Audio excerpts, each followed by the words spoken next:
नाज़रीन, आप हज़रात देख रहे हो कि आप हज़रात के सामने एक्सरसाइज की वीडियो चल रही है। जिन हज़रात का वेट ज़्यादा है या पेट हल्का करना चाहते हैं तो उनके लिए एक्सरसाइज दी गई है।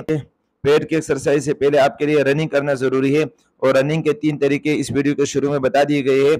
आप आम हालत में पहले रनिंग करें 2-3 मिनट और फिर 2-3 मिनट के लिए आप इस तरह रनिंग करें कि घुटने आगे की तरफ उठाएं और फिर 2-3 मिनट इस तरह रनिंग करें कि पाँव पीछे की तरफ उठाएं। इस तरह रनिंग करने के बाद थोड़ा जिस्म गर्म होने के बाद फिर पेट की एक्सरसाइज आप करें और जो आपके सामने चीजें दी गई है हर चीज 10 मिनट या 5 मिनट तक करें। सेहतमंद रहने के लिए एक्सरसाइज जरूरी है। खाना थोड़ा कम खाया करें। आदमी जब खाना खाता है तो खाने के दौरान दिल में एक ऐसी कैफियत पैदा हो जाती है कि मैं अब मजीद खाना खा लूं या ना खा लूं। गोया उस वक्त आपके मेरी की तरफ से आपकी तरफ एक मैसेज आता है कि आपका पेट भर चुका है, आप मजीद खाना मत खाएं।